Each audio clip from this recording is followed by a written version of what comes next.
What's up, guys?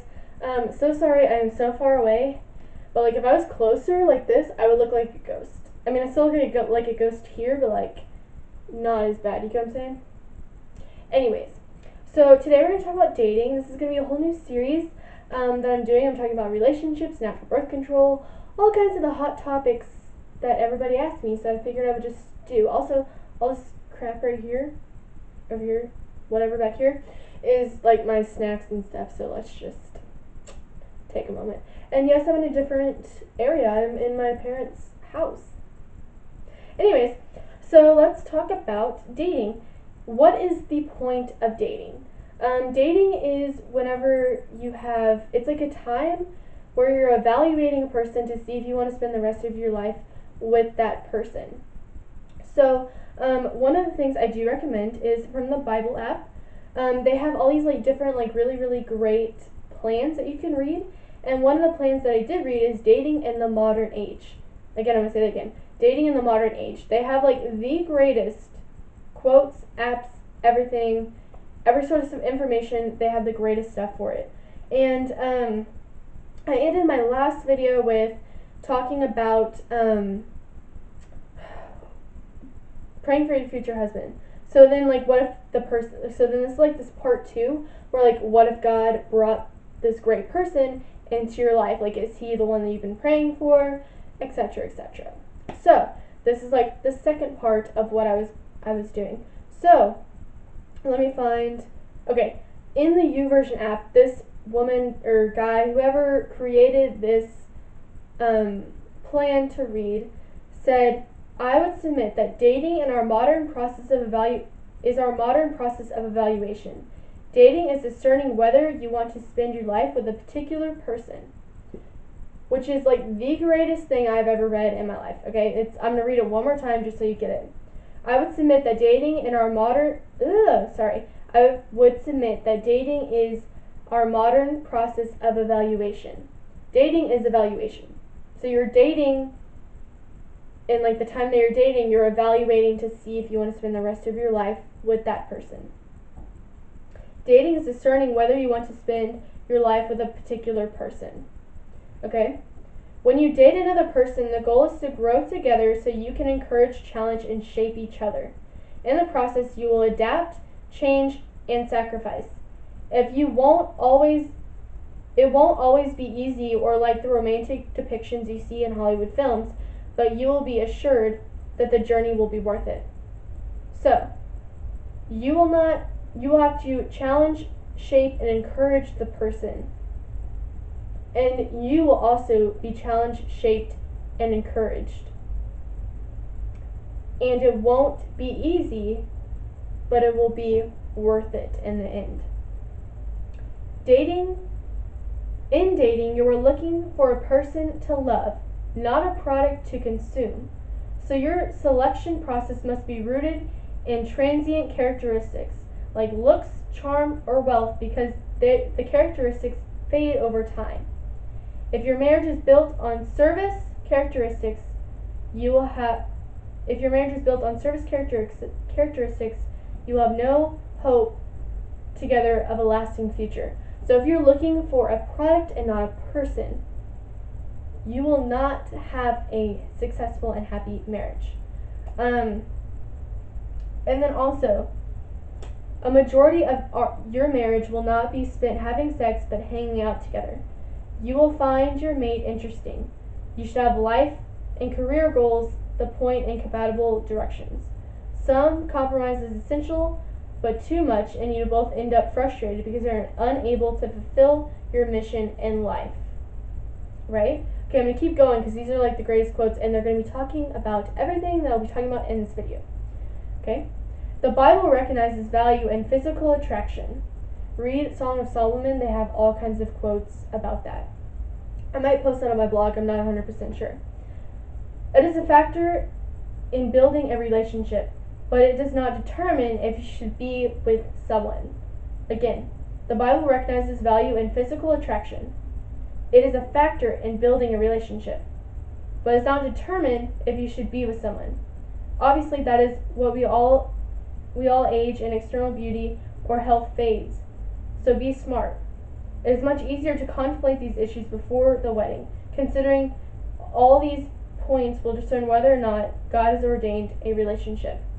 Okay, I'm going to reread that because I kind of messed up, but also because it makes sense whether or not God has ordained or will ordain the relationship. So it says, the Bible recognizes value in physical attraction. It is a factor in building a relationship, but it does not determine if you should be with someone. Obviously, that is because we all age and external beauty and health fades. So be smart. This is much easier to contemplate these issues before the wedding. Considering all these points will help you discern whether or not God has ordained the relationship. Some of the words that you should consider with your relationship and what words should be said about your relationship is it's fun, exhilarating, and uplifting. If it is not any three of those words, you might need to reevaluate who you are with.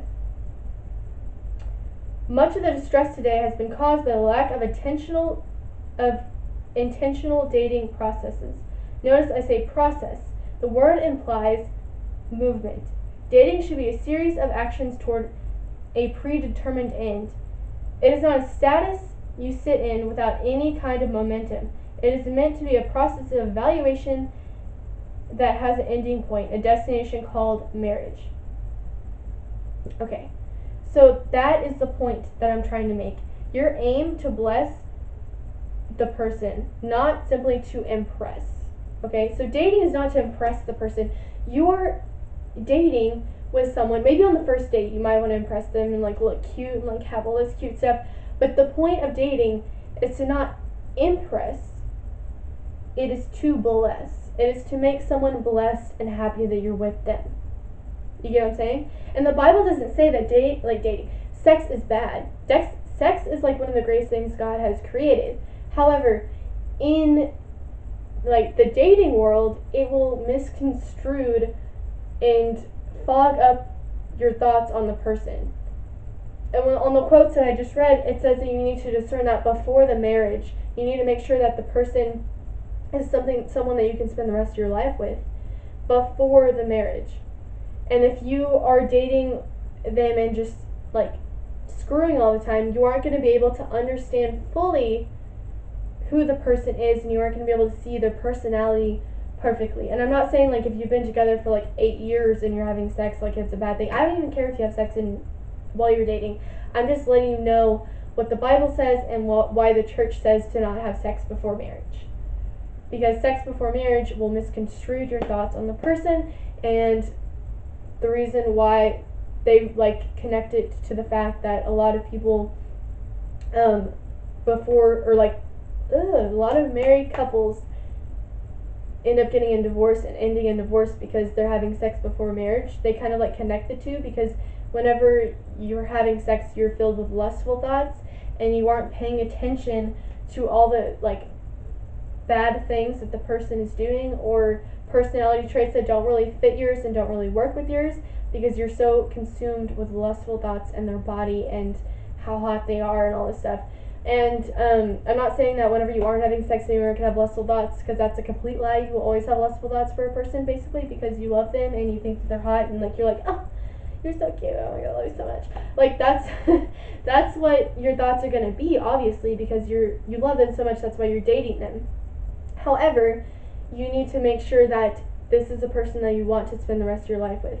And whenever you personally say that in your heart and you know that that is true, and you feel like there is no one else in this world for you, that is whenever God is going to say, okay, I bless this relationship. This is a holy relationship. They've been dating for a while. I know they're like blah, blah, blah. I actually don't know what goes through God's mind, but like that's my thought process about what goes through God's mind in the Bible, because that just makes sense to me.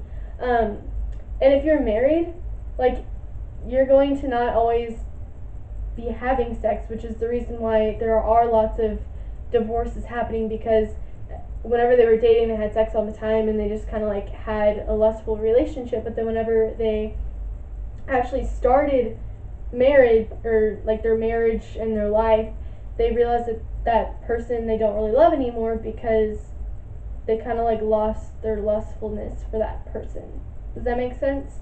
And again, I'm not judging anybody that has sex in their relationship. I'm not judging anybody that's already lost their virginity and whatever. I don't really care. I care, but I don't care that you did it, because you can either reaffirm your purity if that's something that you want to do, which I talk about in Praying for Your Future Husband. If you want to check that out, I'll link that below. Also, it's something that everybody does now, and so I'm not really gonna judge you for it. And I find that judgment helps no one, so I just don't really judge anymore. I used to be very judgmental, but I realized that judging is not going to help anything. It's kind of like worrying. It's just not really going to help you. It doesn't help anybody, and it doesn't help yourself. So don't judge and don't worry are my two main things that I try not to do, because they don't help. They don't help anything. So that's kind of what I'm talking about whenever dating. Dating has an end goal. Dating should have an end goal. Your end goal should be marriage. If you don't have that end goal, you're either too young to date, or you're just not really dating for the right reason. You should be dating for a particular reason, and the reason should be marriage. However, if it's not, again, you're too young, or you're not ready to be dating at all, in any way. So that's just something to think about. Let's see, what are my notes? I have this in this book.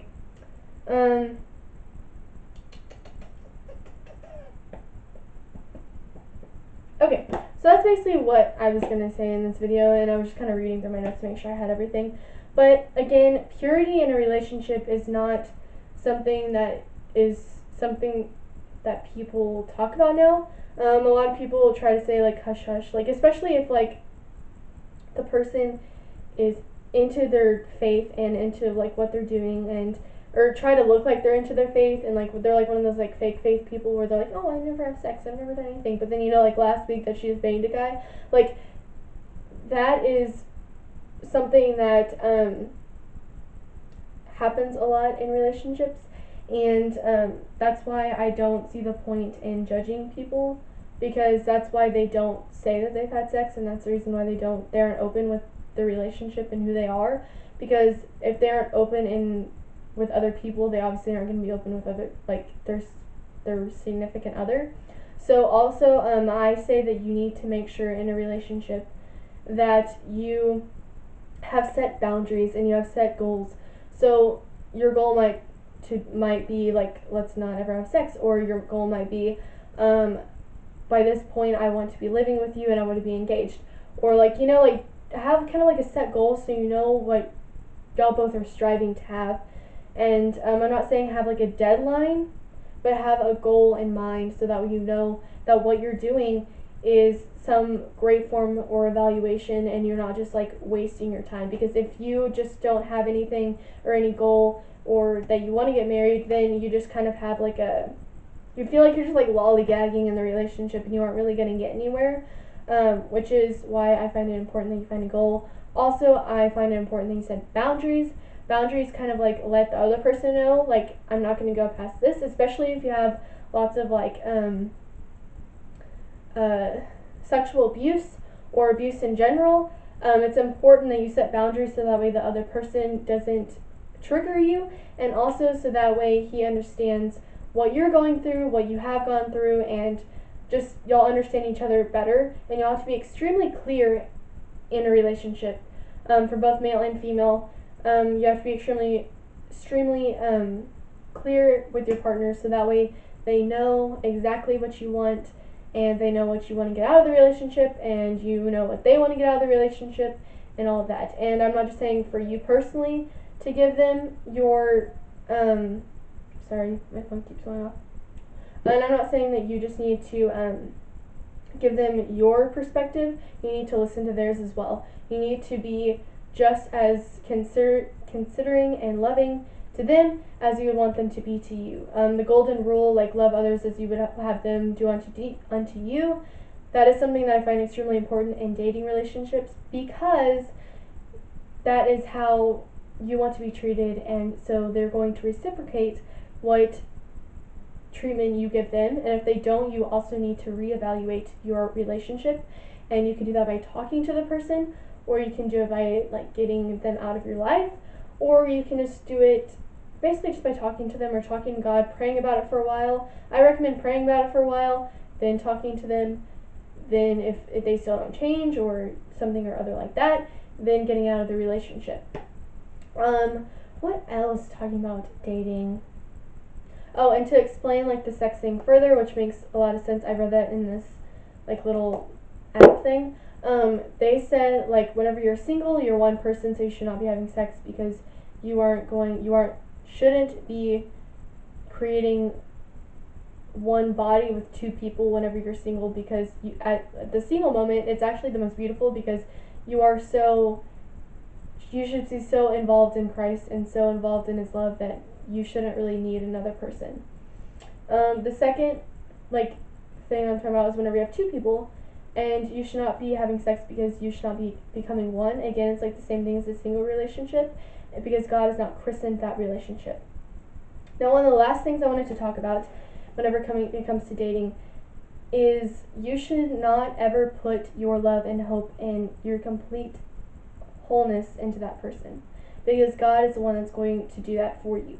So God is the main center of what your heart should be. He should be your basis on anything. He should be the person that you go to the most in your relationship, and he's the one you should love above your spouse or above your partner. He should be the one that just captivates you and makes you feel completely whole, because a person can never do that. You are putting too much pressure on that person for wanting them to do that, but wanting them to be that for you, and you're putting too much pressure on yourself, because then you think like they want that from you. So you need to make sure that you find yourself in Christ and you fall to his feet. And I will do a blog post on how to, like, my steps on how to get there and all of that. If that's something that you want, give it a thumbs up and I will go do that. I again can't stress enough that you need to fall to the feet of Christ and be completely fulfilled with him before you find someone. That is my last and absolute step in this whole Jesus dating stuff. I have a video coming out about birth control, and I have a video coming out about living with someone but not having sex. So it's like my 3 steps or my 3 principles to living with someone without screwing them. That's what I call it. And I hope that you love it, and I will have all this stuff posted on my blog post. So if that's something that you want, please just give it a thumbs up, give it a like, give it a comment. If you have any questions, find me on Instagram, which will be linked below, and that's where my link to my blog will be, so you can just click that. I will also have a link to my blog in the description box. I love you guys, and I hope that you have a great day. I'm sending love, peace, and prayers to you and your partner.